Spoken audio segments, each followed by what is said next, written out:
Jai Hind, with immense pleasure and great honor, I, Dr. Nisha Rana, in charge IPSL Swami Vivekanand Subharti University Meerut and member AFTEFS Society, warmly welcome all distinguished dignitaries, academicians, scientists, researchers, faculty members, students, industry experts, and participants from across the country to the day 9 of Krishi Mantra 21-day summer school training program. This unique academic initiative is being jointly organized by Rani Lakshmibai Central Agriculture University, Jhansi, University of Agriculture Sciences, Raichur, Swami Vivekanand Subharti University, Meerut, GD Goenka University, Gurugram, Sant Girira Guru Vishwavidyalaya, AFTEFS Society, Vital Biotech Education Group, Kota. The program has been started from 1st June 2026 and will be continued to 21st June 2026, focusing on agriculture, horticulture, forestry, sustainability, entrepreneurship, modern technology, and skill development. Moving forward, it's my privilege to introduce our speaker, Dr. Manish Srivastava, Dean College of Horticulture and Forestry, Rani Lakshmibai Central Agriculture University, Jhansi. Professor Manish Srivastava is a distinguished horticulture scientist, educator, and academic leader with over 25 years of experience in fruit science, horticulture research, higher agricultural education. He currently serves as Dean College of Horticulture and Forestry, Rani Lakshmibai Central Agriculture University, Jhansi. Prior to this, he held several prestigious positions at ICR, Indian Agriculture Research Institute, New Delhi, including professor, principal scientist, senior scientist, and scientist in the division of fruit and horticulture technology.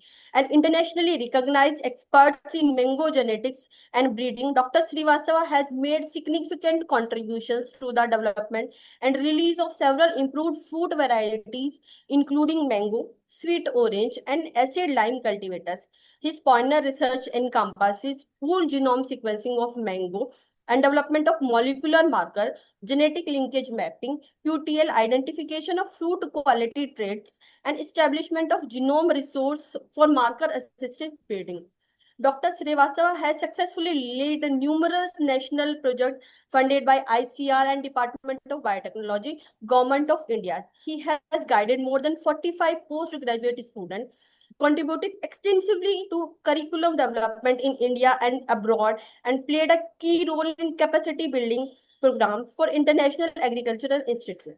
A recipient of prestigious ICR Bharat Ratna Award and Dr. Subramanian Award for Outstanding Teacher Award and ICR Best Teacher Award. He is a fellow of several professional scientific society, over 100 research papers, 15 book chapters, and many manuals, more than 2,000 scientists citation. Dr. Srivastava continued to advance horticulture sciences through innovation research, teaching, excellence, and academic leadership. Sir has received many prestigious awards. Now I would like to request Dr. Manish to deliver his lecture. Sir, over to you. Thank you, Dr. Rana, for nice words. I don't know, actually, I deserve for these nice words or not. But really, I'm impressed and I'm extremely thankful to Dr. Mehta ji and his society for giving me this opportunity to interact with a group of diverse persons from different part of the country. And you rightly mentioned that whole life I worked on mango. So whatever advances I'm going to discuss with the participants, it will be revolving around mango. So thank you, Mehta sir. Thank you very much. And should I start? Thank you. Yes, sir. Sure.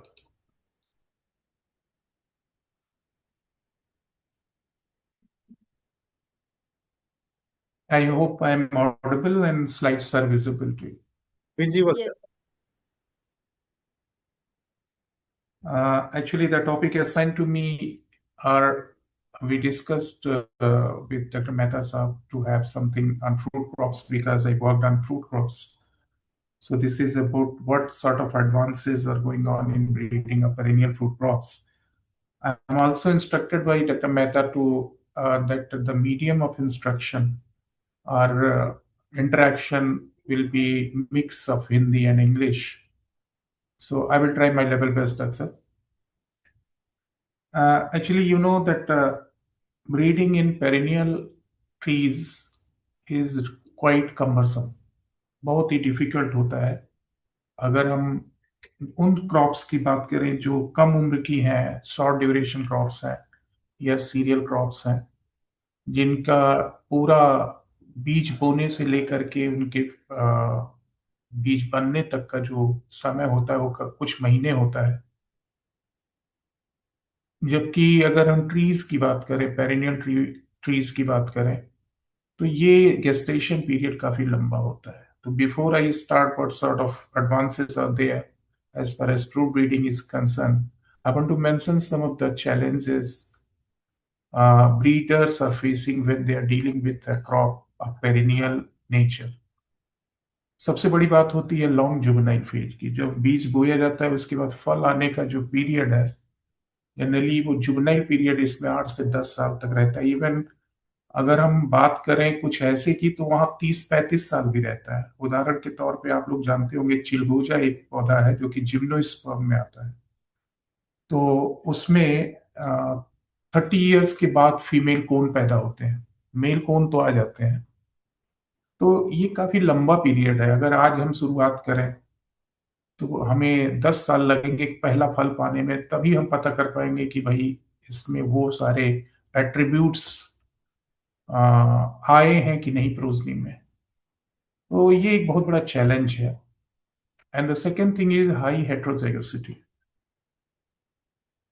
I am audible? Anybody? Audible, sir. Audible. The second problem with this perennial trees is high heterozygosity. Majority of the fruit trees are highly heterozygous.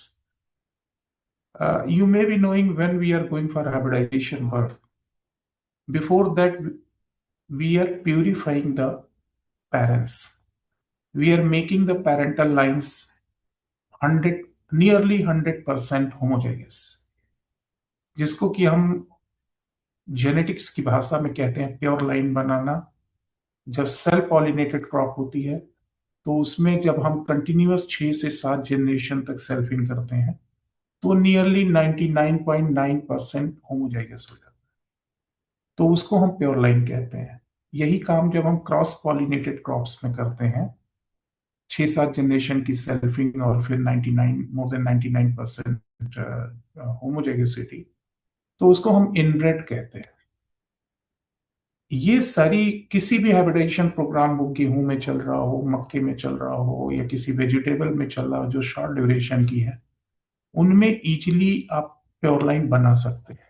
क्योंकि एक season में किया 6 साल ही लगेंगे, अगर ज्यादा से ज्यादा लगेंगे 6 से 7 साल. लेकिन अगर हम ट्री क्रॉप्स को कंपेयर करें तो it will take more than 50 years to get a pure this inbred. So this is just impossible. If I will start making a particular parental variety 100% homozygous, it will take 7 generation, and here the juvenility phase is 8 to 10 years. If I'm taking average of 8, 8 7 लगेंगे. This is going to create another problem.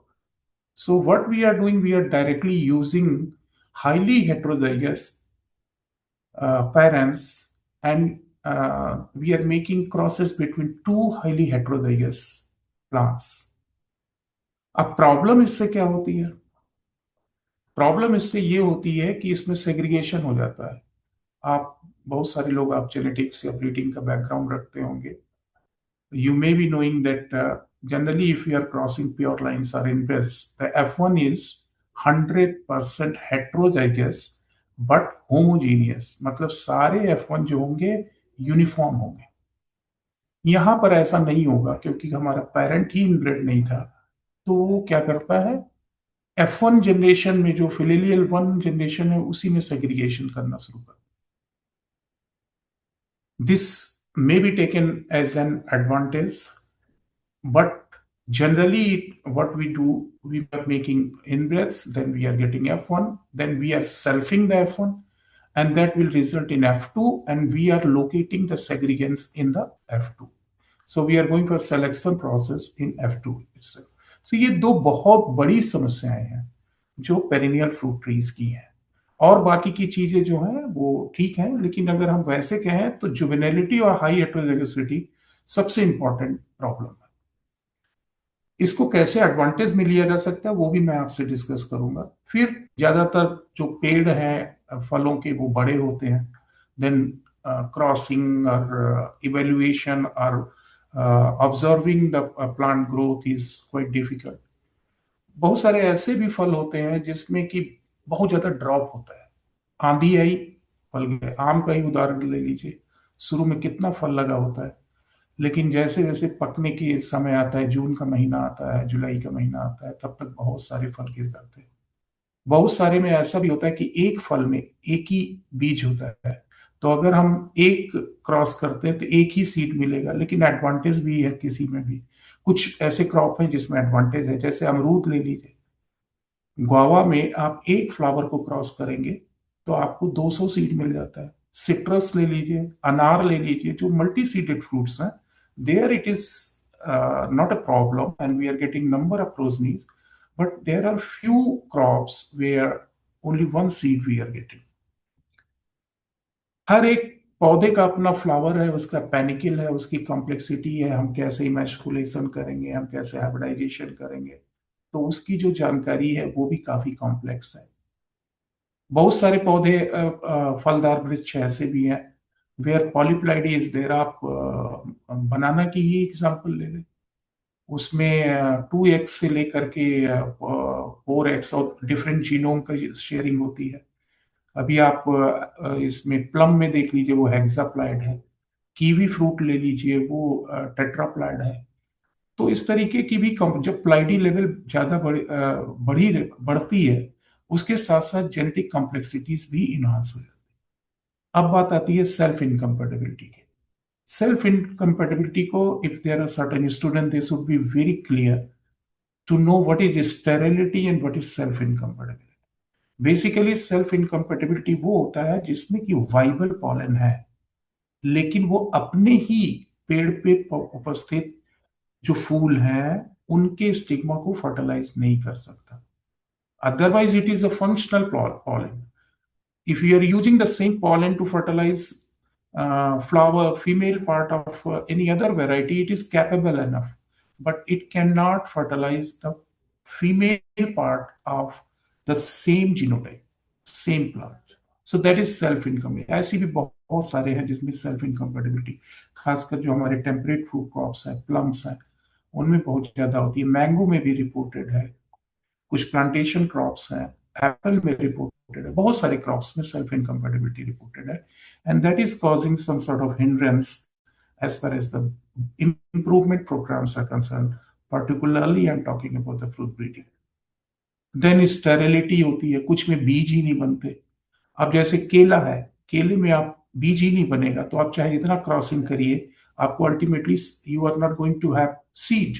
इसी प्रकार से grep की varieties जो seedless है, अगर हम उनको फीमेल पेरेंट की तरह लेते हैं इम्प्रूवमेंट के लिए और किसी मेल से क्रॉस कराते हैं किसी ट्रेट को ट्रांसफर करने के लिए, तो उसमें बीज ही नहीं बनेगा।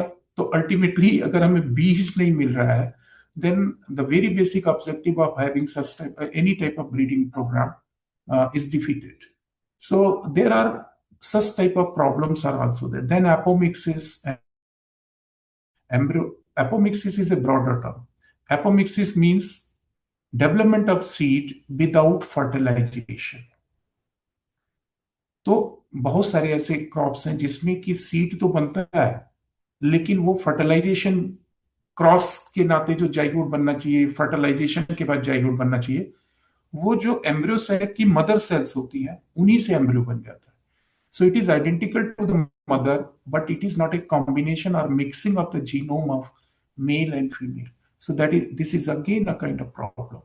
In some of the fruit crops, especially if we talk about the stone fruits, seed dormancy is a big issue. आप इसकी बात करें, पीचेस की बात करें जो अर्ली मैच्योरिंग है, प्लम्स की बात करें, they have different type of seed dormancy. हमने सीड बना भी लिया क्रॉस वगैरह करके और सारी चीजें, बाद में पता चला कि poor germination and that need so many other strategies to get the germination out of that. फिर लिंकेज ट्रैक भी होता है। हम जब वाइल्ड स्पीसीज से किसी जीन को ट्रांसफर, मान लिया बीमारी के लिए, किसी रोग के लिए हमें किसी वाइल्ड स्पीसीज से लेते हैं, तो हम तो इंटरेस्टेड हैं कि हमारी जो एग्जिस्टिंग वैरायटी है उसका सारा गुण वैसे ही रहे, और जो डिजीज रेजिस्टेंस है वो पीछे से आ जाए, मतलब वाइल्ड से आ जाए। लेकिन वाइल्ड अपने साथ डिजीज रेजिस्टेंस के साथ और भी बहुत सारे अवगुण ले आता है, because it is a crossing over. अगर आप, जो स्टूडेंट्स हैं, they may understand in a better way, during meiosis there is crossing over, so it is not only the gene is exchanged, but some more portion of DNA is exchanged, and that portion of DNA may have influence on negative aspects also, which may not be required. सो ये भी problem आती है। कुछ चीजें हैं जिनमें narrow genetic base है, हमारे पास उतनी विविधता ही नहीं है जेनेटिक बेसिस पे। जैसे कि उदाहरण दें, एक फल होता है फालसा।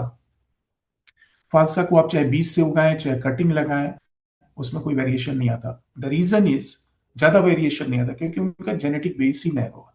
हमारी लीची है, उसका जेनेटिक बेस ही नैरो।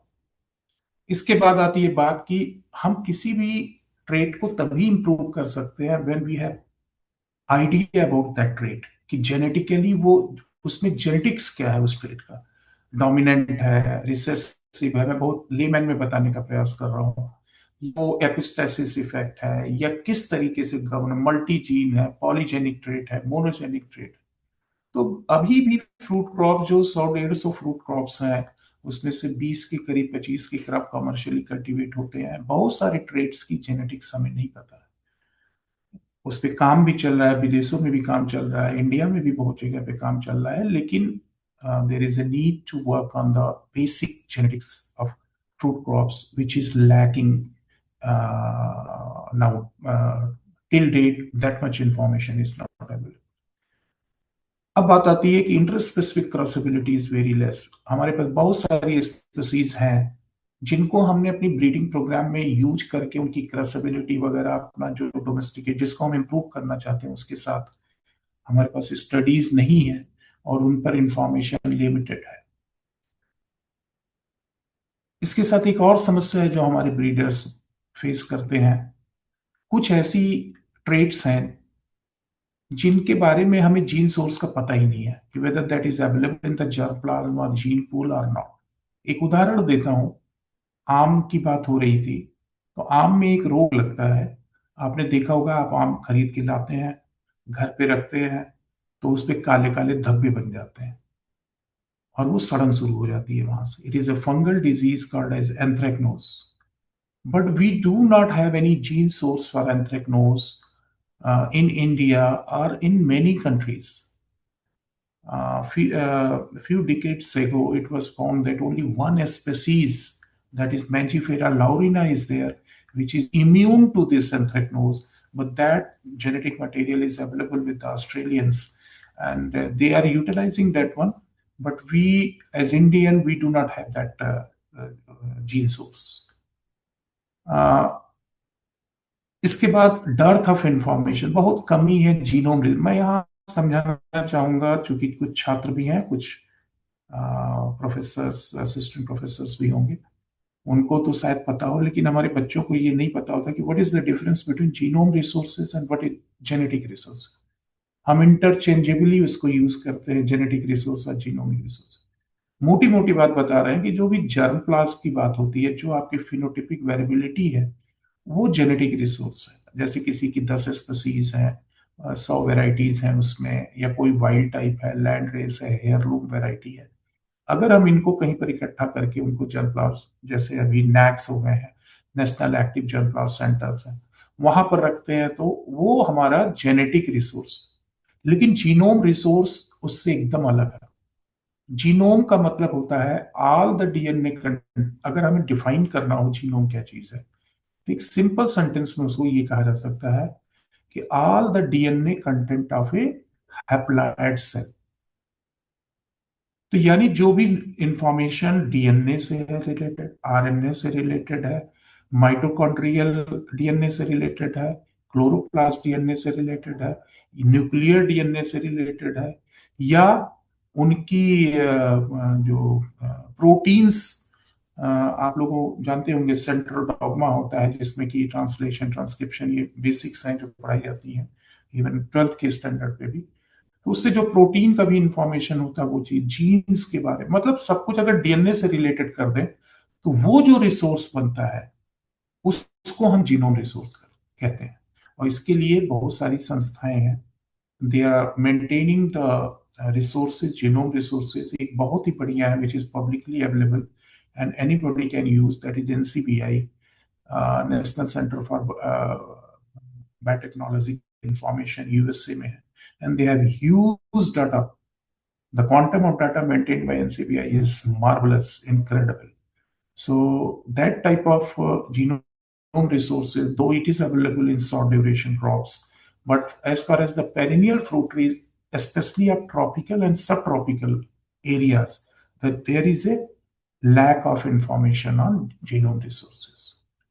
अब आखिरी बात ये आती है कि हम जो भी हाइब्रिडाइजेशन या ब्रीडिंग का काम करते हैं उससे पॉपुलेशन पैदा होगी। जब सेग्रीगेशन होगा तभी तो हम उसमें से छांट पाएंगे कि भाई ये अच्छा है जिसमें हम ये गुण देख रहे हैं। तो इसके लिए हमें एक बहुत बड़ा पॉपुलेशन मेंटेन करना पड़ता है। बाकी के लिए आप गेहूं को लगाना चाहेंगे, मक्के को लगाना चाहेंगे तो 1 हेक्टेयर में लाखों पौधे लगा देंगे। लेकिन अगर आपको ट्रीज को लगाना है और उनको 8-10 साल के लिए वेट करना है तो बहुत बड़ा एरिया रिक्वायर्ड होता है। और वो भी एक बहुत बड़ी लिमिटेशन है क्योंकि किसी भी रिसर्च ऑर्गेनाइजेशन के पास इतना लंबा चौड़ा एरिया नहीं है। Now there are certain advances in the conventional tools also by which we can maintain this larger number of genotypes in a smaller area, and that has been implemented and utilized by the research as far as the tree breeding is concerned. Clumsy है थोड़ा, and I'm not very much satisfied, but what I want to emphasize, if we collectively enumerate the traits for which breeding program is required are going on anywhere globally. So these are some of the points. Of course, high yield के लिए बात करेंगे हम, regularity की बात करेंगे, हर साल हमें फल मिले। फ्रूट क्वालिटी बहुत बड़ा इंपॉर्टेंस की बात है क्योंकि हम एक्सपोर्ट करना चाहते हैं। We want to sell. Everybody looks for a very good, attractive fruit having very sweet, high sweetness and long shelf life. एक बात जो यहाँ बहुत ज्यादा महत्वपूर्ण है, which I want to especially mention, and it is not written in any book, but wider adaptability is very important.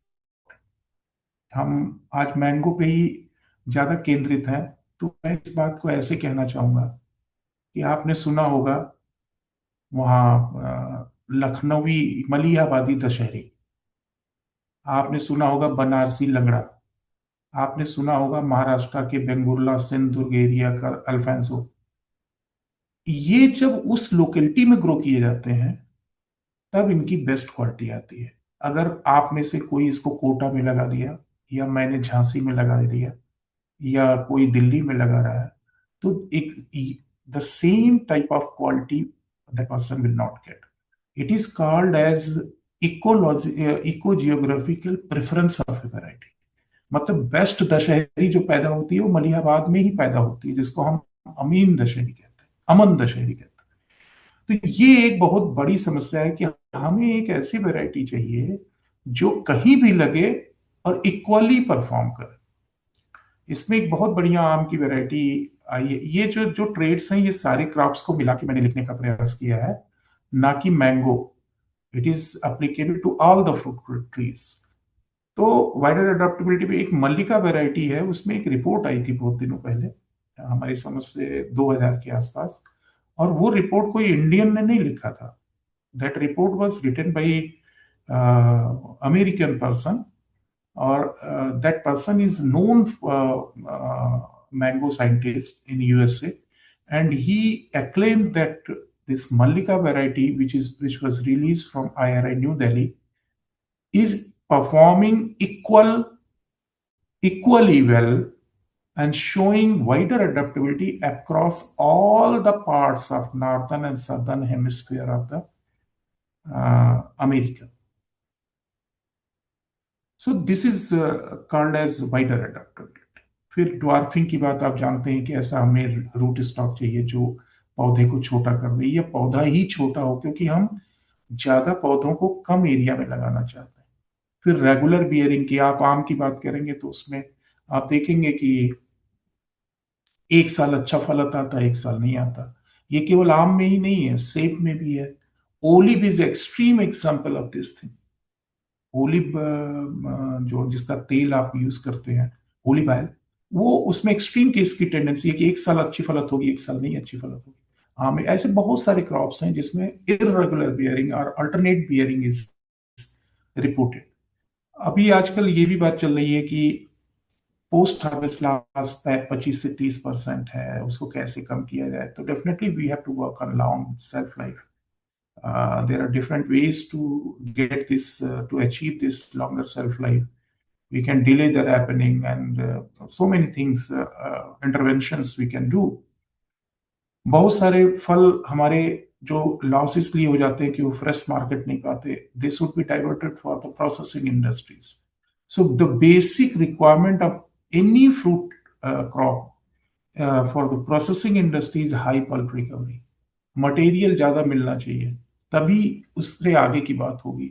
फिर उसमें अगर आप अचार बनाना चाहते हैं तो आपको टीएसएस चाहिए, वो एसिडिटी ज्यादा होनी चाहिए। There are several other trait, but the basic requirement is high pulp recovery. इसी प्रकार से आप कोई भी आदमी ये नहीं चाहता हो कि हम फल मुंह में रखें और उसमें बीज आ जाए। रस को आप खाते हैं, उसके जूस में भी बीज से कड़वापन आ जाता है। आप लीची खाते हैं, जितना निकालते नहीं उससे बड़ा सीड निकलता है। आप केला बहुत आसानी से खा लेते हैं क्योंकि उसमें बीज नहीं है। So we are looking for a variety of different fruit crops which is seedless, so consumption, and there is ease in the consumption of that particular. So ये कुछ चीजें हैं। आजकल क्लाइमेट रेजिलियंस की बात हो रही है, उस पे भी पेरिनियल ट्रीज में काम शुरू किया जा चुका है।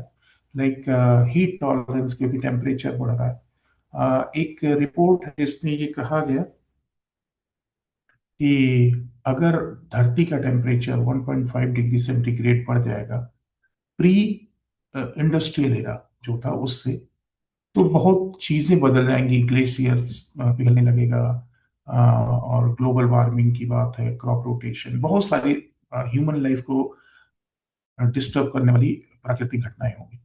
तो अगर, और अभी जो रिसेंट रिपोर्ट है उसमें 1.2 या 1.3% इंक्रीज ऑलरेडी हो रहा। So we are moving very fast towards getting that threshold level.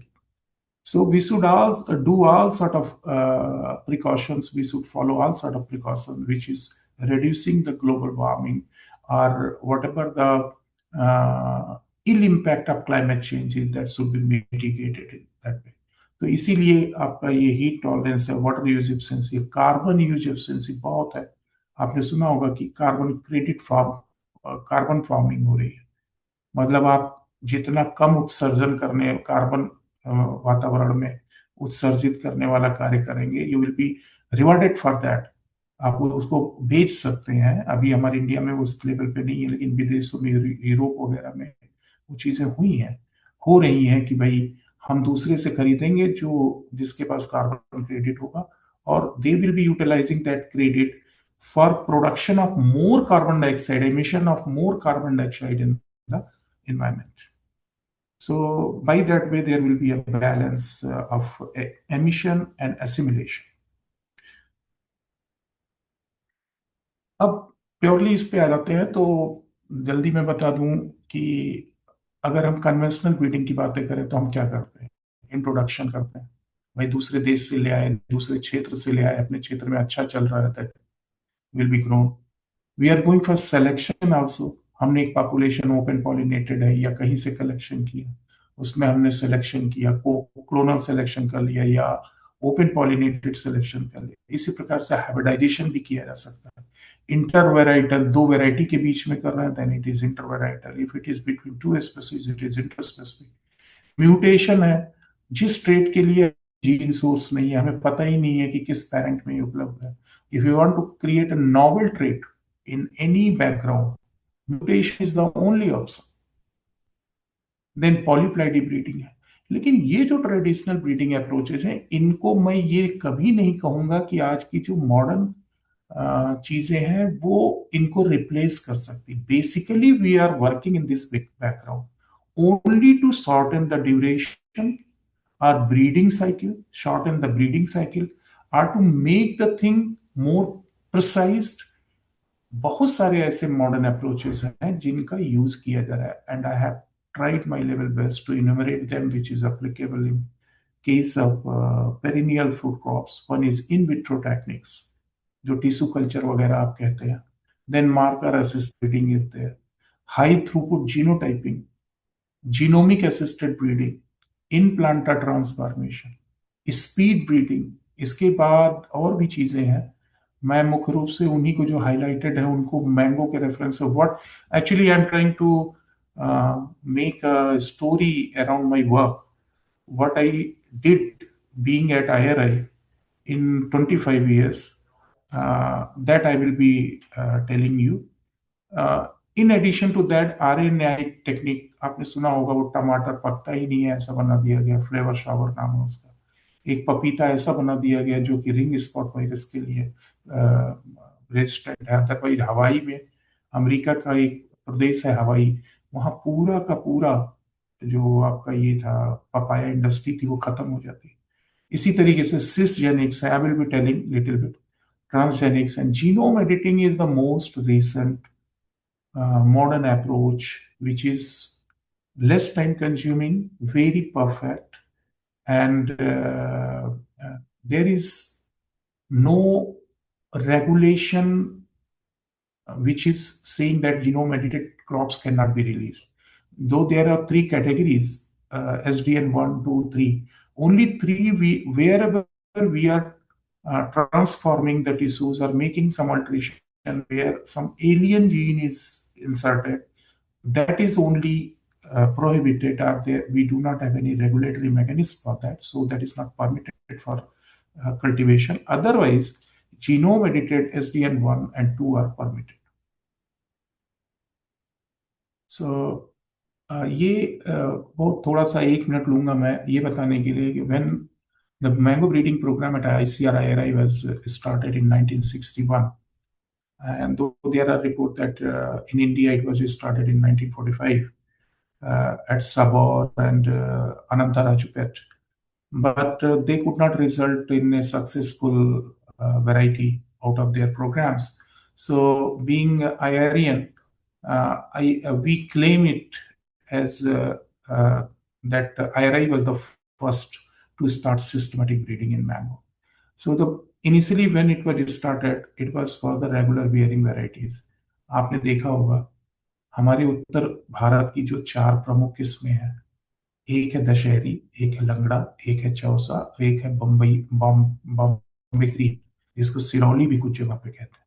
उन सब में एक साल फलत अच्छी होती है, एक साल फलत अच्छी नहीं होती. So they are suffering from the phenomena of alternate bearing. So to make them regular in bearing, hybridization work was started, breeding work was started, and for that purpose, 2 very important varieties of South India, which are true regular bearer. One is Bangalora. Bangalora कुछ नहीं है, तोतापरी आम है जो आपके बाजार में इस समय मिल रहा होगा, जो ऐसे तोते की शेप का है. That was Bangalora, and another variety was Neelam. बैंगलोरा को चूंकि उसमें चोच ज्यादा दिखती है, तो जितनी भी हाइब्रिड थी उनमें बीक आ रहा था, इसलिए उसको डिसकंटिन्यू किया गया और ये दूसरी वैरायटी नीलम को आगे लिया गया. और बहुत सारी वैरायटी जैसे आप जानते हैं आम्रपाली निकली, मल्लिका निकली, ये सब उन्हीं के क्रॉस से हैं, दशहरी नीलम के क्रॉस के हैं. फिर ये देखा गया कि जो मैं ऐसे समझाने का प्रयास कर रहा हूं कि अगर हम आप लोगों से कहें जो हम इंडियंस हैं तो हमें आम क्यों पसंद है, तो हमारा उत्तर यही होगा कि हमें उसके रंग रूप से ज्यादा फर्क नहीं पड़ता, हमें उसमें कितनी मिठास है, कितना सुगंध है और कितना पल्प है, रसीला है वो. अगर ऐसा आम होगा तो हम ज्यादा पसंद करेंगे. लेकिन अगर हम प्रेफरेंस देखें, the preference of consumers from Europe, America, Japan, their preference is quite different from ours. Ours means Asians. They give weightage to the appearance of the food, फल दिखता कैसा है, इसको भी वो वेटेज देते हैं। और उसकी हाई प्राइस होती है। आपने सुना होगा कुछ लोगों ने कि मियाजाकी एक ऐसा आम है जो 3 लाख रुपए किलो, 2 लाख रुपए किलो बिक रहा है, ऐसा कुछ रिपोर्ट्स आती हैं। तो I do not endorse those statements because they are not truth. But I don't want to go in that discussion. लेकिन वो ऐसा नहीं है, वो कलरफुल है, किसी पर्पज से होता है इसलिए। लेकिन हो सकता है हम मियाजाकी आम आपको ऑफर करें तो आप पसंद ही ना करें खाना, क्योंकि हमारी प्रेफरेंस है महकदार हो, खुशबूदार हो, रसीला हो, फाइबर कम हो, और उसके साथ साथ मिठास अच्छी हो। सो कीपिंग इन व्यू, क्योंकि हम एक्सपोर्ट करना चाहते हैं, अपने केवल अपने लोगों के लिए तो पैदा नहीं किया जा रहा मैंगो, मैंगो एक्सपोर्ट भी करना है हमें। तो हमें कौन सी मार्केट है? अमेरिका की मार्केट है, यूरोप की मार्केट है, जापान की मार्केट है। ये एक बड़े मार्केट है। वैसे तो अभी तक हमारा ज्यादातर कंसंट्रेटेड मिडिल ईस्ट में है, या जो हमारी सराउंडिंग कंट्रीज हैं, इंडिया के आसपास की नेबर कंट्रीज है। लेकिन अगर हम उस मार्केट को हमें टारगेट करना है, then we are looking for variety which is having other good trait. In addition to that, they are having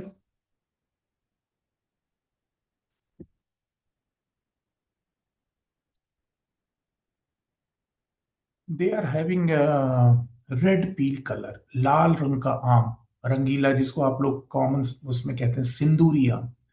तो उस पे भी काम शुरू किया गया। फिर आगे चल के रूट स्टॉक हुआ, माल फॉर्मेशन के लिए भी काम किया गया, प्रोसेसिंग ट्रेड के लिए। And we worked on different biotechnological work was carried out, and that I will be showing to you. So we started with the basic research. Uh, I was talking about the self incompatibility. तो इसका फायदा क्या है self incompatibility?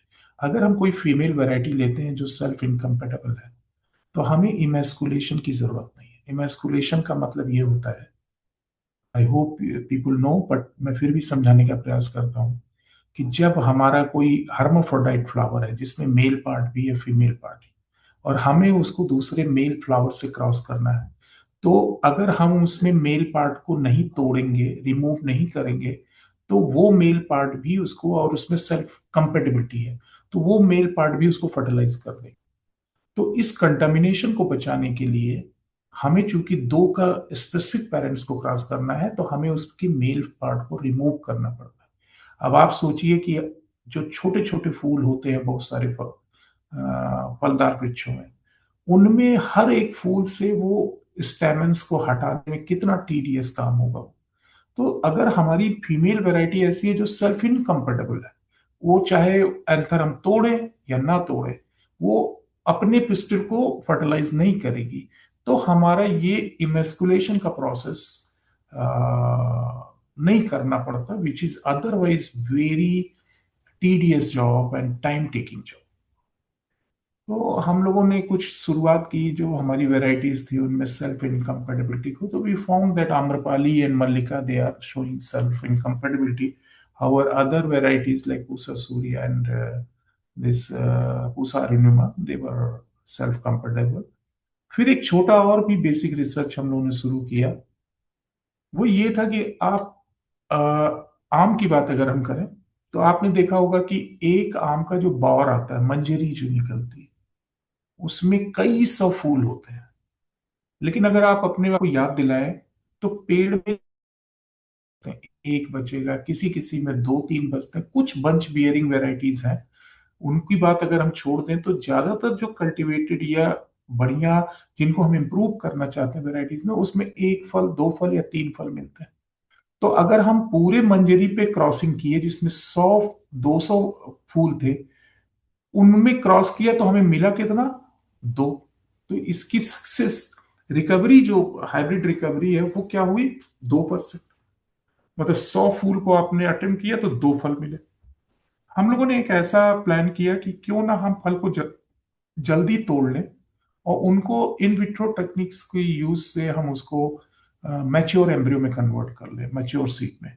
So we harvested, especially we did this on Amrupali, and we harvested after 35 days to 40. ये 35 to 40 days इसलिए किया गया, तब बहुत ही छोटे छोटे टिकोरा जो कहते हैं आपको, छोटे छोटे फ्रूटलेट्स थे। इनकी संख्या उस समय 30 दिन बाद आप देखेंगे ये काफी संख्या में है। लेकिन यही अगर हम 3 महीने बाद देखेंगे जब फल तोड़ते हैं, तो ये 1 2 3 ही बचेंगे, 4 बचेंगे, ऐसे ही बचते हैं।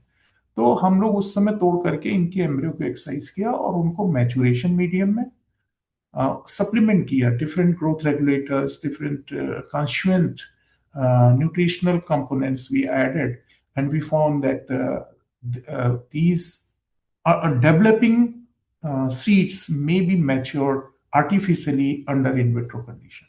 तो इससे फायदा क्या हुआ कि हमारी रिकवरी बढ़ गई। जहां हम 10,000 क्रॉस करने के बाद 100 फल पाते थे, वहां पर 10,000 फूलों को क्रॉस करने के बाद हमारी रिकवरी 500 तक बढ़ गई, 700 हाइब्रिड्स हमारे होने लगे। तो जब हमारे पास पॉपुलेशन बड़ा होगा, क्योंकि हमने आपसे शुरू में ही कहा कि हम 2 हेट्रोजाइगस पेरेंट को क्रॉस कर रहे हैं, तो उसमें सेग्रीगेशन F1 में ही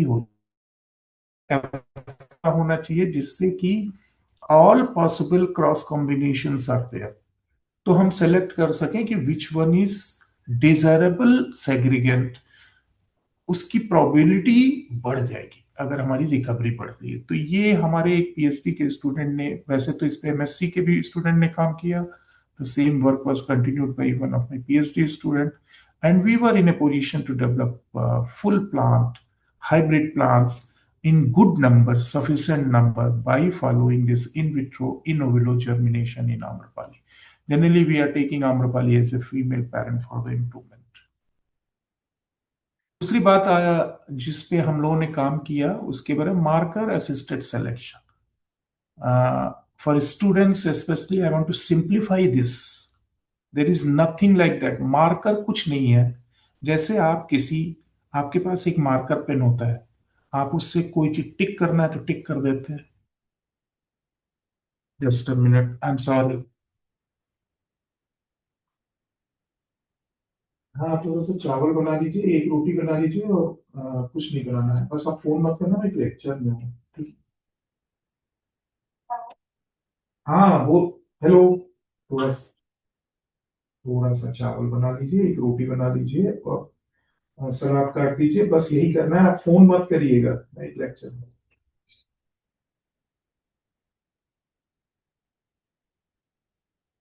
तो मार्कर की बात मैं कर रहा था, exactly the same principle we are using when we have DNA markers. DNA markers बहुत तरीके के हैं, डिफरेंट पर्पस के लिए होते हैं। लेकिन अगर कोई मार्कर, हमारा डीएनए का सेगमेंट ऐसा है जो जो हमारी इंटरेस्टेड जीन है उस जीन के प्रॉक्सिमिटी में है, नजदीक है, या टाइटली लिंक्ड है, तो जहां वो जीन सेग्रीगेट करेगा वहां वो मार्कर भी सेग्रीगेट करेगा। तो इससे फायदा क्या होता है कि हमने आपसे कहा कि जुवेनिलिटी बहुत ज्यादा है। जब एक पॉपुलेशन आपने बनाया, उसको 8 10 साल आपने सजो का पाला, फिर आपको पता चला कि 100 जो हमारी थी उनमें से केवल 2 ये अच्छे हैं जिनमें वो ट्रेट है। इस चीज को हम बहुत ही अर्ली स्टेज पे, सीडलिंग स्टेज पे कर सकते हैं हम मार्कर के यूज से। उसी को हम कहते हैं मार्कर असिस्टेड सिलेक्शन या मार्कर असिस्टेड ब्रीडिंग। तो generally we are using DNA markers to identify और to select a desirable colony from the population having combination of elite genes।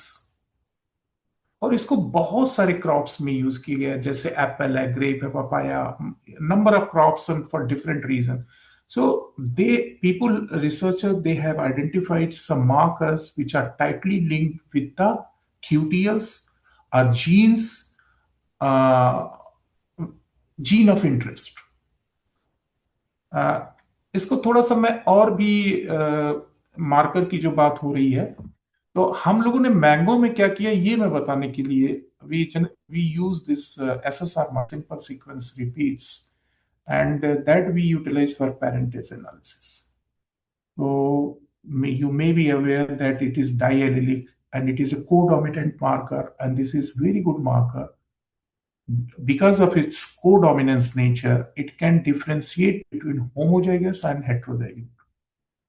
Heterozygote and homozygote के बीच में, जैसे एक उदाहरण दे रहे हैं जो बच्चे पढ़ते होंगे, जब मेंडल्स का लॉ पढ़ते थे तो चेकर बोर्ड बनाते थे। तो चेकर बोर्ड में कहते थे कि ये एक में जैसे मान लिया ए है, तो इसमें एक ही एलील के दो कॉपी है, एक जीन की दो कॉपी है। अगर को ये होमोजाइगस कंडीशन हो गई। अगर उसी में कैपिटल ए स्मॉल ए है तो वो हेट्रोजाइगोट है, उसमें एक जीन की दो कॉपीज हैं, एलील्स हैं। Alleles are alternative form of a gene. So here these SSR markers are capable enough to differentiate between capital A with capital A small a. और हम लोगों ने लगभग 500-700 मार्कर्स पे काम किया and we got different allelic polymorphism and that has been utilized for different purposes.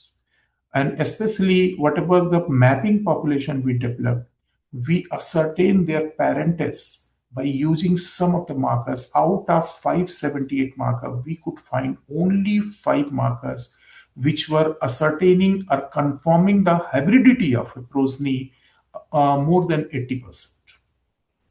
Few were there where we got more than 90% confirmation. एक और चीज समस्या करती है जब भी हम ब्रीडिंग करते हैं, हमने आपसे बात की थी अभी एपोमिक्सिस की या पॉलीएम्ब्रियोनी की.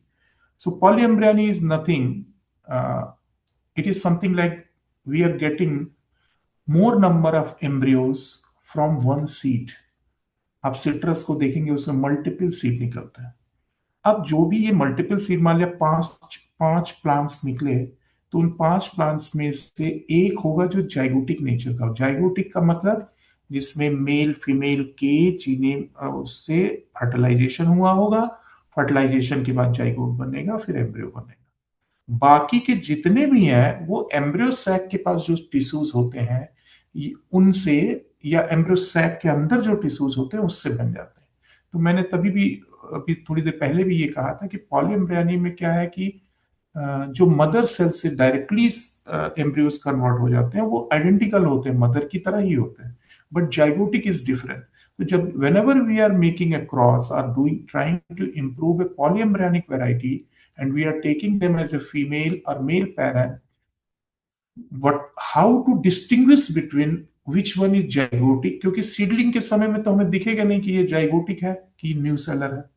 तो हम लोगों ने कुछ डीएनए मार्कर्स आइडेंटिफाई किए, और इसमें आप जिनमें हमें जो डीएनए प्रोफाइल थी वो बाकी के, और मान लिया किसी में 10 सीडलिंग मिली एक सीड से, हमें 10 में 9 की प्रोफाइल एक जैसी थी, लेकिन एक ऐसा कोई था जिसकी प्रोफाइल डिफरेंट थी. So we consider them the different profile as zygotic and the uniform type of profile is for new seller because they are identical to mother, and that has been compared with the mother. So using the DNA markers, we try to differentiate or distinguish between zygotic and new sellers in mango. एक बहुत बड़ा काम I personally feel, और अच्छा काम जो mango में हमारे ग्रुप ने किया, though I was part of, our leader was doctor NK Singh साहब, who is known scientist in biotechnology. एक ऐसी आपने आप लोगों ने सुना होगा फिनोटाइपिंग एंड जीनोटाइपिंग.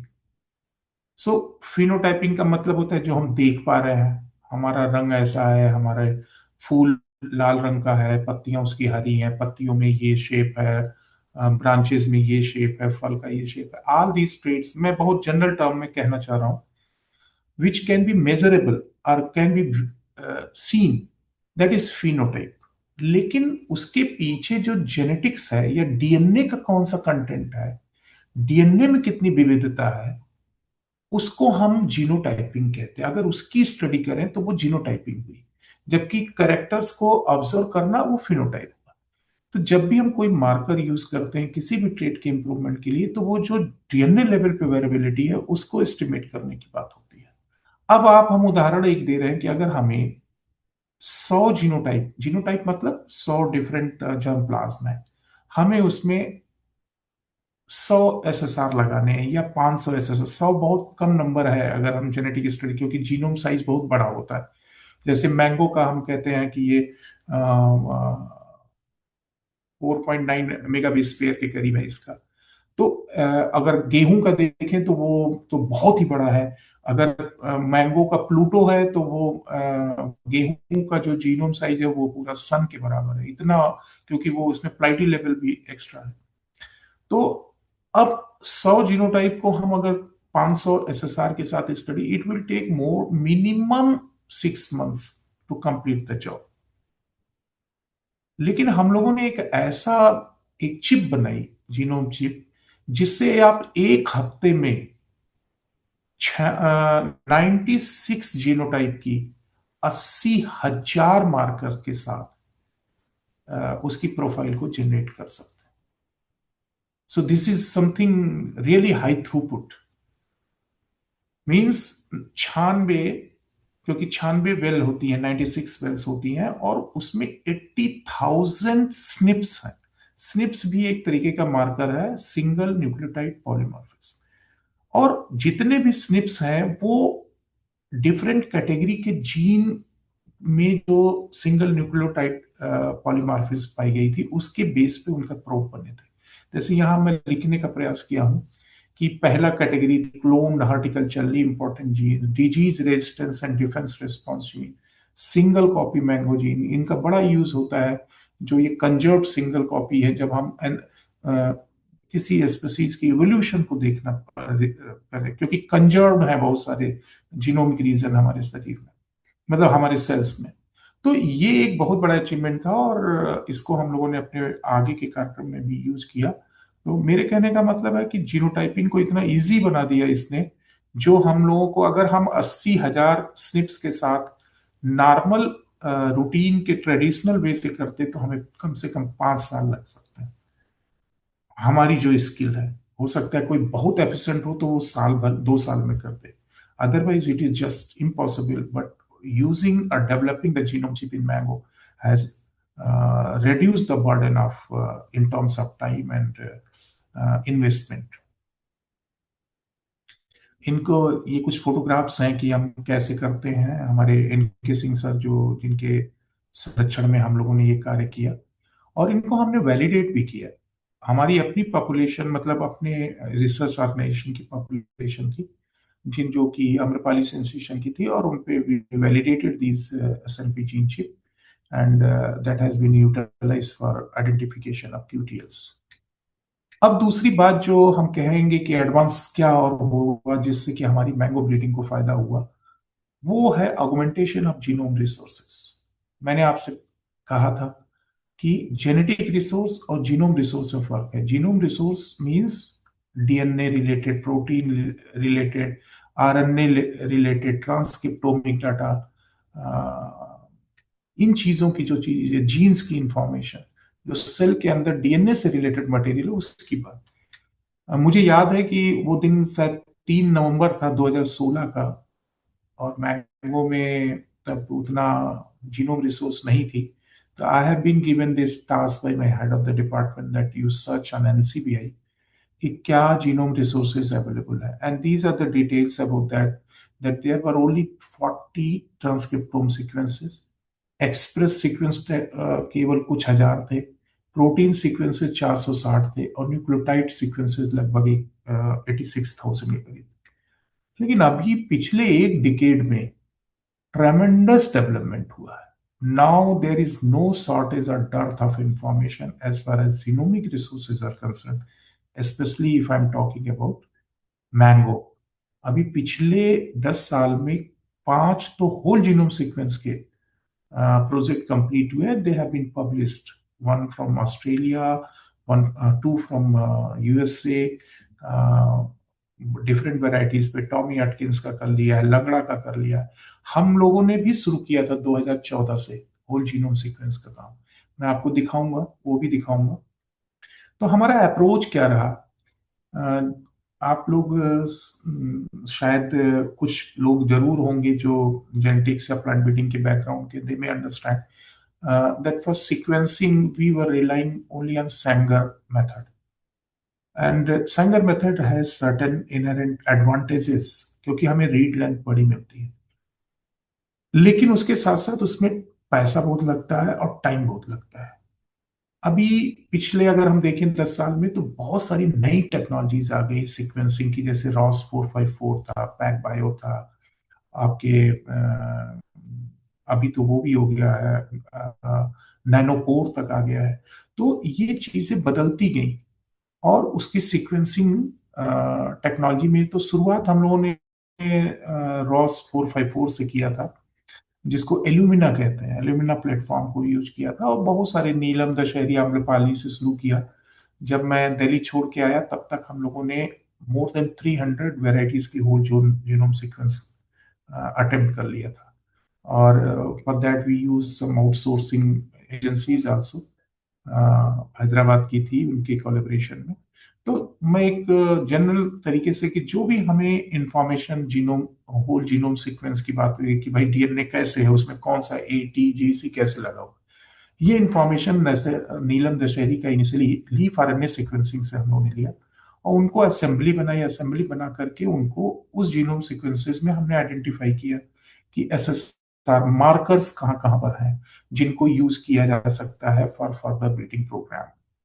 तो उस कैटेगरी में बहुत सारे हमें मिले, और उनको डिफरेंट कैटेगरीज के थे, मैं उस डिटेल में नहीं जाना चाहता हूँ। But we augmented the genome resources in terms of increasing our availability of or identification of DNA markers from the mango genome sequences.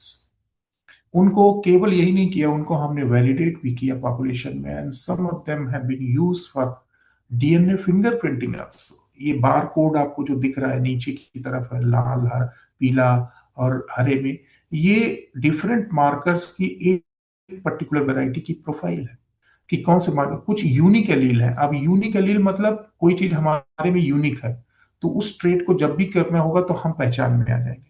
तो अगर हमारी जितनी भी वेराइटीज होती है, उसको कोई चोरी करना चाहे या उसको मिस यूज करना चाहे, if we are using this technique of SSR profiling and we have unique alleles, then we can easily say, no, this is the unique allele with my variety, you cannot claim that one. ये सारे platform थे, Illumina किया गया, pack bio किया गया, उसमें भी बहुत सारे, और अंत में हमारा लगभग जो जीनोम कवरेज था उस समय, वो 70% के करीब तक था, जो आगे चल करके मोर देन 90% कवरेज, 98% तक की कवरेज हो चुकी थी। इंटरेस्टिंग पार्ट क्या है, एडवांस और हुआ इसमें, कि जो भी ये जीनोम रिसोर्सेज, चाहे वो नीलम की थी, आम्रपाली, दशहरी की थी, या और वेराइटीज की गई, उनको जो पूरा का पूरा उसमें हमने मार्कर्स आइडेंटिफाई किए हमारे ग्रुप ने, वो एक बहुत बड़ा मैंगो SNP डाटाबेस डेवलप हो गया। मतलब millions of SNP, 1.25 million SNP को हम लोगों ने एक प्लेटफॉर्म दिया। आप भी उसको यूज कर सकते हैं, वेबसाइट नीचे दिया गया है। और उनसे मैंगो स्निप डाटाबेस का एक प्लेटफॉर्म डेवलप किया गया, जो कि जिसका मतलब कस्टोडियन है Indian agriculture statistic research institute, ISRI। वो वहाँ के लोग, चूंकि कंप्यूटर का उनका सेक्शन है और उनके पास सुपर कंप्यूटर जैसी भी बातें हैं, तो they are maintaining that one, and anybody can utilise this one. This is a very good achievement as far as the augmentation of genomic resources are concern. हम लोग एक चीज में पीछे रह गए, कि आम्रपाली का होल जीनोम सबसे पहले इंडिया ने रिपोर्ट किया था, और वो एक कॉन्फ्रेंस थी, सैन डियागो में हुई थी। लेकिन उसको फाइनलाइजेशन आज की डेट तक नहीं हो पाई है, क्योंकि लोग ट्रांसफर होते गए। अभी मैं भी चला आया हूँ, सर भी रिटायर हो गए, but I am optimistic that very soon we will be publishing the whole genome sequence of Amrapali. अब दूसरा बड़ा काम जो कन्वेंशनल ब्रीडिंग को सपोर्ट करने के लिए एडवांसेस किया गया, वो ये किया गया मैपिंग पॉपुलेशन। मैं एक उन बच्चों के लिए, those who are may not be aware about the genetics and plant breeding, उनको समझाने का प्रयास कर रहा हूँ। मैपिंग पॉपुलेशन क्या चीज है? हम कहीं भी कहते हैं कि भाई इस घर का मैप बना दो, तो मैप में क्या चीज होती है? उसका कितना बड़ा साइज होगा उस जमीन का, उसमें कहाँ किचन है, कहाँ बाथरूम है, कहाँ बेडरूम है, कहाँ पर लॉबी है, all these things are there. उसके बाद हम ये भी देखते हैं कि लॉबी कितनी दूरी पे है बेडरूम से, किचन कितनी दूरी पे है वहां से, पूजा घर कितनी। Exactly same we are doing here in case of mango breeding or fruit crops breeding. What we want to know on a particular chromosome, how many genes are there and what is their relative distance. अगर 100 gene है तो 100 gene का order क्या है, और order के साथ उनका रिलेटिव डिस्टेंस कितना है, कौन पहले आ रहा है टेलोमेयर के इस साइड से, कौन उधर से आ रहा है, और कौन कहाँ पर लोकेटेड है। तो एग्जैक्टली exactly इसको करने के लिए हमें चाहिए क्या, हमें बेस में एक पॉपुलेशन चाहिए that is known as. Until unless we do not have a mapping population, we cannot know that on chromosome which one gene is coming first, which one is coming second, and what is their relative distance. इस चीज के लिए हमें बहुत सारे तरीके की population की जरूरत होती है। पॉपुलेशन मियोसिस को इससे कोरिलेट कर रहा हूं, जितना ज्यादा रिशफलिंग होगा जीनोम का होमोलॉगस पेयर्स में, मतलब क्रॉसिंग ओवर में exchange of the segment of DNA of the homologous chromosome, उतना ही अच्छा रहेगा, क्योंकि हम उसके रिप्लेसमेंट को, जो exchange of the DNA segment है, उसके बेस पे ये प्रोबेबिलिटी तय करते हैं कि कौन पहले आएगा कौन बाद में आएगा। तो हम लोगों ने मैंगो में, वैसे तो पेरिनियल में मैंने कहा आपसे कि पॉपुलेशन बनाना बहुत डिफिकल्ट है, क्योंकि एक बार लगाओ 8 साल में फल आएगा, और इसके लिए कंटिन्यूअस हाइब्रिडेशन रिकवरी भी बहुत कम होती है। लेकिन फिर भी we have more than 800 harpsips, and around 250 when I left IRI, though more than around 150 were in the sapling stage when I left. So I expect that now this number will be 500. At that time it was 250. अब बात ये भी आती है कि क्या full sib और half sib, hopefully you know, full sib वो होता है जिसमें दोनों पेरेंट हमें पता है, हाफ सिप वो होता है जिसमें केवल माता पता होती है और मेल का पता नहीं होता। तो एटलीस्ट जो भी सेग्रीगेशन मदर की तरफ से हो रही है, जिसके लिए वो हेटेरोजाइगस है, उन जीन्स को हम मैप कर सकते हैं यूजिंग हाफ सिप। लेकिन अगर फुल सिप है तो आइडियल है। फुल सिप में ये होगा कि we can map all the genes which are segregating from male और फीमेल। तो हमें इसके लिए, अगर हम किसी वैरायटी को मान लिया क्रॉस करते हैं, तो एक बीमारी के लिए ससेप्टेबल है, एक रेजिस्टेंट है, तो हमें ये कंट्रास्ट होना चाहिए। ऐसा नहीं हो सकता कि दोनों रेजिस्टेंट हों और हम उनको क्रॉस करें, तो हमें क्या फायदा, कोई फायदा नहीं है। तो we are looking for a parental combination where there is something is lacking and something is available in another. So here for food quality trait, this Amrapali used as a female parent and Sensation used as a male parent uh, have been used, and they were contrasting for these trait, fruit shape, peel color, pulp color.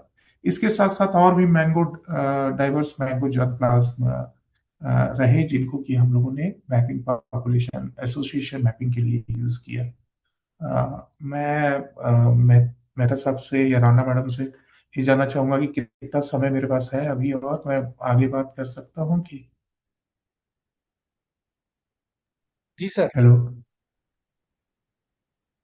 हाँ दस sir. 15 minute और हाँ आगे sir, चल बस सकते हैं। Yes yes yes 10-15 minute sir. हाँ ठीक। तो इनको हमने फिनोटाइप किया, हमने इनको स्टडी किया कि इनमें वेरिएशन है, and we found that there is a significant variation existing for different horticultural traits which are desirable, and breeders are working for that. ये देखिए कितना बढ़िया सा है कि आम्रपाली उसको किया गया, कितने आकार के फल हमें मिले, कितने रंग के मिले फल। ये एक सिंबॉलिक है, it is not representing all 250, but I try to add 50-60 just to show that one. इनकी फिनोटाइपिंग की गई। देखिए पल्प का कलर भी कितना वेरिएबल है। ये नीचे वाले दो जो हैं वो आम्रपाली सेंसेशन है, and we are getting different colours of the pulp. So ये जो फिनोटाइपिंग हमने डाटा ले लिया, ऑब्जर्वेशन ले लिया, और उसके साथ जो हमने आपसे कहा था मैंगो चिप, जिससे हम जीनोटाइपिंग कर सकते हैं, तो हमने उन 250 को कि जीनोटाइपिक डाटा और फिनोटाइपिक डाटा दोनों हमारे पास उपलब्ध हो गए, और ये था। और फिर उसकी फिल्ट्रेशन, हमारे पास टोटल स्निप्स 80,816 थे। फाइनली हम जो डिफरेंट कैटेगरी में किए, तो हम लोगों ने उसको फिल्टर करते हुए जो जरूरत की थी, जो अच्छे थे, जिनमें कोई मिस कॉल नहीं थी, या जो सेग्रीगेट कर रहे थे दोनों पेरेंट्स की तरफ से या एक की तरफ से, उनको मिला करके हम फाइनली 7,000 पे रुके। अब सोचिए कितना डिस्कार्ड किया। तो 7,281 स्निप्स को लेकर के जेनेटिक लिंकेज मैप बनाने का कार्य हम लोगों ने शुरू किया। और मैं इस डिटेल में नहीं जाऊंगा, I have sorted and I'm happy to share with the audience that we were successful in developing a high resolution linkage map of Mango. And the unique thing with this genetic linkage map was that we had the markers which was SNPs, which was segregating from female, segregating from male, and segregating from both. So that is the unique thing, and the map length was quite satisfactory, and finally the map was of 5,361 markers. और भी बहुत सही ये उसके linkage maps हैं। यहाँ एक छोटी सी बात मैं कुछ सेकंड में कहना चाहूंगा। ऐसा नहीं है कि this is the only work carried out in Mango, but this is a unique work carried out in Mango. वहां से यूएसए से भी जेनेटिक लिंकेज मैप पब्लिश हुआ है, और लेकिन उनमें जो मार्कर की संख्या थी वो 726 थी। यहाँ हमारे में मार्कर की संख्या 5,361, which is a quite high. और हम जो उनका था वो उन्होंने डिफरेंट पॉपुलेशंस लिया था, लेकिन उनका सेग्रीगेशन बोथ साइड से था। हमारे में जितने भी देखिए डिफरेंट कलर के हैं, नीले, लाल, हरे, ये सब इंडिकेट करते हैं कि कौन मेल से जो हरे है वो आम्रपाली से सेग्रीगेट कर रहे हैं, लाल है तो सेंसेशन से, ब्लू है वो बोथ से सेग्रीगेट कर रहे हैं। So I mean to say that this is one very good piece of work our team did. Being at IRI, this is my own PhD students were involved in this work. अब हमने phenotypic data को और उसको लेकर के QTL analysis की, और हमने पाया पील कलर के लिए 12 QTLs, अच्छे लॉड स्कोर पे पाया, फिनोटिपिक वेरिएंस भी अच्छा था, पील फॉर्मनेस के लिए पाया, पल फॉर्मनेस के लिए पाया। ये कुछ QTL एनालिसिस के ग्राफ्स हैं जिसमें दिखा रहा है कि क्रोमोसोम नंबर 11 पे देखिए 7 पॉइंट प्लस में लॉट वैल्यू गई हुई है। तो इस मेरे कहने का मतलब है कि हम लोगों ने भी try to locate the genome, the location, the portion of the genome which is governing a particular trait. अब इस चीज को हम लेकर के मास्क कर सकते हैं, मार्कर असिस्टेड ब्रीडिंग, और हम कुछ ट्रेट्स को टारगेट कर सकते हैं। ये सब सॉफ्टवेयर हमने यूज किया था। अब बात आती है कि ठीक है, सब कुछ अच्छी बात है कि हमने जीन आइडेंटिफाई कर लिया, मार्कर कर लिया, लेकिन उसको जब तक हम दूसरे में ट्रांसफर करने की व्यवस्था न कर पाए तब तक तो बात ही नहीं बन सकती। भाई एक जीन दूसरे में चला जाए तभी है। तो आप लोगों ने ट्रांसजेनिक सुना होगा, ट्रांसजेनिक का ही एक रूप है इम्प्लांटा ट्रांसफॉर्मेशन। हम उसमें डिफरेंट टिश्यू को यूज कर रहे हैं। तो हम लोगों ने ये भी देखा, क्योंकि transgenic protocol is not available in case of mango, people they have attempted, but the attempts were unsuccessful. We tried to use this in plantar transformation. मोटी बात यह है कि हम सीधे सीडलिंग में ही एग्रोबैक्टीरियम से इनकारपोरेशन कराने का, फॉरेन सेगमेंट को कराने का करेंगे। फॉरेन सेगमेंट का मतलब डिजायरेबल जीन, यहां मैं कह रहा हूं। अगर कोई सेगमेंट हमें सीक्वेंस पता है किसी में, उसको अगर हम डालना चाहते हैं तो हम सीधे एग्रोबैक्टीरियम से सीडलिंग, देखिए सीडलिंग को यूज किया गया। अब ये किया कैसे गया, इसमें इंजरीज की गई, ये जो हाइपोकोटाइल और एपिकोटाइल रीजन है उसमें इंजरी करके हमने एग्रोबैक्टीरियम से के साथ को कल्चर किया और उसमें मार्कर जीन्स को यूज किया था। And though it was a maiden attempt from our institute, nobody has attempted in case of mango till date. And preliminary results indicated that this can be done in case of mango. The only problem is that with the proliferation of the transformed cells of that, there may be chimeric expression, and that chimeric expression need to be purified in terms of isolation or selection of only those branches which are having the transformation. इस technology को भी GP जो हमारी expression analysis थी उससे भी prove किया गया। गस टेस्टिंग से भी प्रूव किया गया कि इनकार्बोरेशन हो गया है, जो हमारा मार्कर जीन था। और हमने आरटीपीसीआर वगैरह को भी, सीक्वेंशियल आरटीपीसीआर किया, जिसने ये असरटेन किया कि by this technique we can integrate or transform the host cell with some foreign DNA. ये कुछ पौधे हमारे बने थे, बहुत ज्यादा नहीं बने थे, कुल 17 या 18 पौधे हम लोग जो ट्रांसफॉर्मेशन के बाद फाइनल हमें मिले थे, और उनको हम लोग रिस्ट्रिक्टेड वे में अभी भी उसमें से 13 पौधे मेरी जानकारी के अनुसार ऑलरेडी इन प्लेस। ये वो चीजें हैं जो कि हमारे यहाँ पर हमने मैंगो में किया। एक और एस्पेक्ट है जो मैं 1-2 मिनट में ही बच्चों को समझाना चाहूंगा।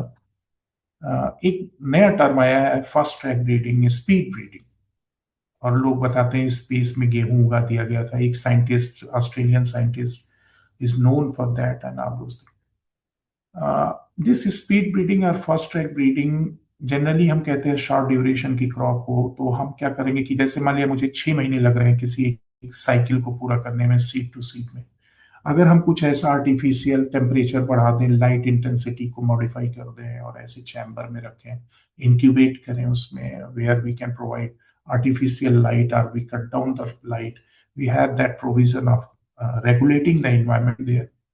There is all possibility that we can have 2 to 3 generation in 6 months or 1 year. So this will speed up the breeding process. But people say that it is not possible in case of long duration perennial fruit trees. And they are very right also, because here it takes 8 to 10 years and all those problems are there. But there are few reports, successful reports in case of perennial fruit trees also, where they have attempted this fast track breeding. उन्होंने किया क्या, मैं बहुत ही simple भाषा में समझाने का प्रयास कर रहा हूँ। उन्होंने क्या किया कि प्लम में किया इसको, प्लम मतलब आलू बुखारा। उन्होंने एक पेरेंट में ट्रांसजेनिक डेवलप किया और उसमें एक जीन डाला जो कि कंटिन्यूअल अर्ली फ्लावरिंग जीन था। मतलब उस पौधे की जुबिलिटी को कॉम्प्रोमाइज करके वो उस जीन के इंट्रोडक्शन से, एक पेरेंट में जो फीमेल था उसमें हम एक जीन करके पहले उसको एक ट्रांसजेनिक बना लिया। अब उसमें क्या हो रहा था, बहुत जल्दी जल्दी फूल आ रहे थे और लगातार फूल आ रहे थे। हमें क्या चाहिए क्रॉसिंग के लिए, हाइब्रिडाइजेशन के लिए फूल चाहिए।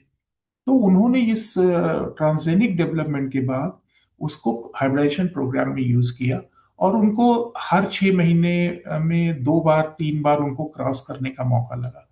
तो ऐसा करके उन्होंने पॉपुलेशन किया और फिर डेवलप कर लिया, और उनको जो डिजायरेबल कॉम्बिनेशन थी, बहुत मीठी और डिजीज रेजिस्टेंट प्लम आलू बुखारा, वो मिल गया। अब बात आती है कि ट्रांसजेनिक आप यूज नहीं कर सकते, खा नहीं सकते उसको, कमर्शियलाइजेशन नहीं कर सकते, तो उन्होंने उसको सेग्रीगेट कराया।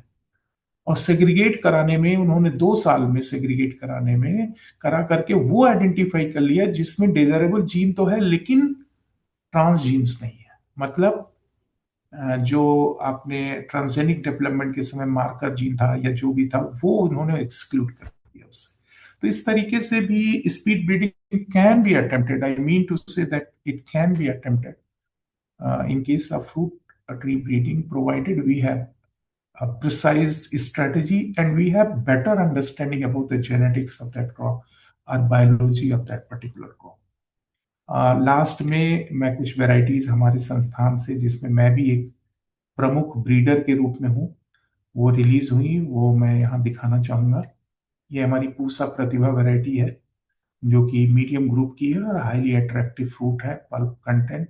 ये एक्सपोर्ट पोटेंशियल है इस वैरायटी का। और अच्छी बात है, मैं जितनी भी वैरायटीज बता रहा हूँ वो सभी स्टेट वैरायटी रिलीज कमेटी से और central variety release committee government of India से रिलीज हो चुकी है फॉर कमर्शियल कल्टीवेशन। ये देखिए पूसा प्रतिभा की कितने अट्रैक्टिव फ्रूट। कभी कभी तो हम लोगों ने जब प्रदर्शनी वगैरह में इनको रखा तो लोगों ने कहा आपने प्लास्टिक के फल ले आए हैं, तो such type of comments were there. ये दूसरी वैरायटी है, पूसा श्रेष्ठ है। चूंकि हमारा टारगेट ब्रीडिंग ऑब्जेक्टिव ही था कि कलर्ड वेराइटीज को डेवलप करना है in the background of the inherent genetic character of Amrapali, तो आम्रपाली को सेंसेशन से या टॉमी हटकिन से क्रॉस करा के बहुत ही अट्रैक्टिव, अच्छा मीडियम हाइट के इसके प्लांट्स होते हैं, तो we can accommodate more number of plants per unit area. ये पूसा लालिमा है, अर्ली वेराइटी है, and it is the maturity of this particular variety is before Dashehari under north Indian condition. ये दशहरी से भी एक हफ्ता पहले पक जाती है, और अर्ली वेराइटी है। दशहरी का इसमें वो भी है, मतलब खुशबू भी आती है, और कलर पूरा रेड है। ये पूसा पीतंबर है, जूसी वैरायटी हम लोगों ने डेवलप करने का प्रयास किया था। तो ये जो 4 वेराइटीज हमने बताई, ये सभी सेंट्रल वेराइटी रिलीज कमेटी से रिलीज है, और 2 वेराइटीज जो स्टेट वेराइटी रिलीज कमेटी से आई, उनमें ये पूसा दीपसिका है, अट्रैक्टिव फ्रूट। और आप देखिए इसका प्लांट का आर्किटेक्चर, आंधियों में फल क्यों गिरते हैं? क्योंकि हवा पास नहीं हो पाती पेड़ से, तो जब हवा पास नहीं हो पाती तो ज्यादा प्रेशर एक्सर्ट होता है, तो फल पे टूट जाते हैं। लेकिन अगर किसी की कैनोपी ऐसी है जिसमें आर पार हवा निकल जाएगी, तो उसमें डैमेज या ड्रॉप कम होगा। दूसरी बात है कि जब ओपन कैनोपी होती है, ड्वार्फ ओपन कैनोपी, तो उसमें एयर सर्कुलेशन के नाते डिजीज के इनाकुलम, इंसेक्ट का समूह कम रहता है rather than a very compact canopy. So these varieties has very good traits as far as fruit quality and plant architecture is concerned.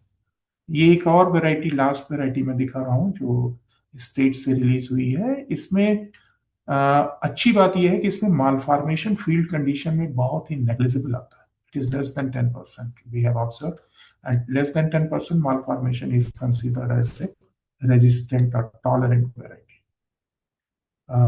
मैं इन सभी बच्चों का, जो मेरे पीएचडी के स्टूडेंट हैं, कुछ फोटो में नहीं इनकॉर्पोरेट, सब एम्प्लॉयड हैं, ज्यादातर साइंटिस्ट हैं, कोई असिस्टेंट प्रोफेसर है, एक हमारे डिप्टी एसपी हैं, तो कुछ लोग प्राध्यापक हैं, लेक्चरर हैं किसी जगह पे।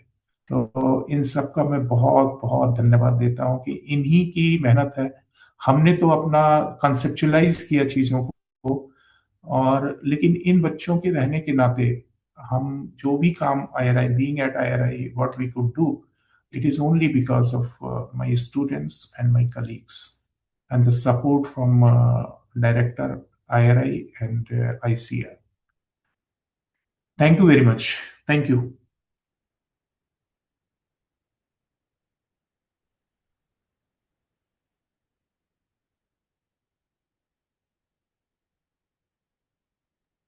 Thank you, sir. Dr. Thank you Nisha. very much, sir, for enlightening us. So the session is open for the question and answers. The participants have raised their queries. I think the detailed deliberation is very helpful for them. So I'm going to the queries. Those are raised by the participants. So there is a query: what are the challenges in breeding of perennial crops and fruits? I think in the very first slide I enumerated. Yeah, sir, you have Exactly. discussed many of the queries, but I am repeating हाँ, so that participant can simply I correlate. told that there are 2 things which are important. One is juvenility, another one is high heterozygosity. In addition to that, the gene sources, complexities with the flower and panicle, polyploidy, polyembryony, all these things are there. But if you have to categorize, juvenility and heterozygosity are most important. And the second query is how can breeding help in increasing yield and shelf life of the fruit? And does breeding increase or decreases the nutritional value of fruit? Yes, it is very true. It can be used for higher yield. Breeding can, we can breed a variety which is giving more yield, more productivity, more shelf life, means storage life of the fruit, perishable fruits. And even there are programs of biofortification of varieties where we are trying to increase the zinc content, minerals, and different bioactive compounds which may be treated as enhancement in the nutraceutical property of that particular fruit. Further query is how to find the main zygotic seed in the polyembryonic seed in a fruit. Is there any differences between zygotic seed and the polyembryonic seed? Yes, there is lots of differences. They are entirely genetically, they are different. because zygotic is having the genome of male and female both, but nucellars are having only genome of female.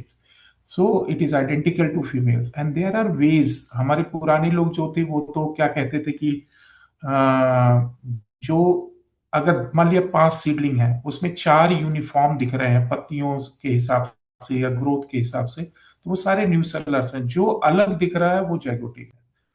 इसी तरीके से कुछ enzymes भी identify की गई हैं, जिसके base पे हम एंजाइमेटिक प्रोफाइलिंग करते हैं, उससे भी पता किया जा सकता है। कहीं कहीं पर location of embryo, zygotic embryo और न्यूसेलर एम्ब्रियो पूरे सीड में फैला रहता है, और जो जाइगोटिक होता है वो एक पर्टिकुलर पॉइंट पे होता है। तो इस तरीके के बहुत सारे ऐसे तरीके हैं। Now there are people they are using this molecular markers, DNA marker for differentiation So of last genetic. not the least, there is one more query. What are the limitations of genome resources in fruit breeding and how it is different from MAS, marker assisted challenge? देखिए genome resource हमारे, देखिए simple सी बात है, मैं जिसका भी question है, very good question. हाँ, मैं ये समझाना चाहूंगा, अगर आपके पास घर भी है, गाड़ी भी है, हेलीकॉप्टर भी है, ट्रेन भी है, रिसोर्सेज हैं, of course you are very lucky person. So that implies on these crops also. If we have genetic resources, genomic resources, then the breeding work become easy. And if we have more genome resources, we have more probability to identify some of the markers which may be utilized for marker assisted breeding. So it is always beneficial to have more genome resources, or the quantum of data we have. If we have more number of data points, definitely it is going to help in mass. Thank you so much, sir, for enlightening us. The session was very informative. I don't know exactly, but one thing I want to say, I don't know. I attended this one as a teacher, and instead of why I presented my work, because we tried so many new things while being at IRI, and that too for improvement of this mango. So I thought that first I must say, otherwise, if we talk about the biotechnological interventions and new approaches in entire perennial group of perennial fruit crop, there are thousands, more than 10,000 examples are available, and that compilation is not that much easy. Even I'm ready to share my number. You have my number. You can give to the participants if they have any sort of query as far as mango is concerned, mango breeding is concerned. They can contact me anytime. Sure, sir, sure. Sir, sure, sir, please you can share on your PPT or in chat box so that participant can recognize. मैं लिख देता हूँ इस That पे will be लिख very देता हूँ helpful for our students. 9868461163. This is my WhatsApp number as well as my mobile number. Yes, sir. Thank you so much, sir. So, I take this opportunity to express my heartfelt gratitude and propose a vote of thanks.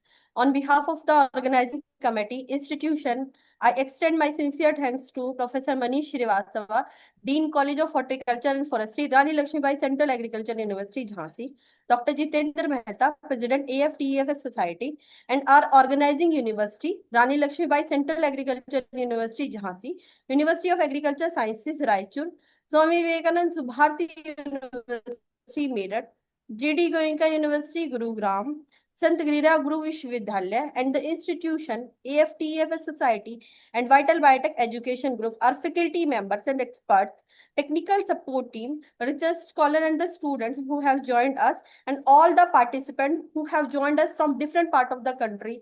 Your presence has made this technical session truly meaningful and memorable. With this, we conclude our day 9. All participants are requested to please join tomorrow at 6 p.m. Wishing everyone a productive, enriching, and successful 21-day Krishi Manthan Summer Training School. Stay connected, keep learning. Jai Hind to all. नमस्कार doctor साहब, बहुत बहुत नमस्कार धन्यवाद sir, मुझे बहुत ये बढ़िया मौका लेक्चर देने आपका। अरे सर, Thank you आगे so भी much, sir, for such an informative session. The session was really very, very informative. Thank you very much. Thank Now you. I can leave. जी sir. Yes, sir. Sure, sure. Okay, thank you, sir. Thank you.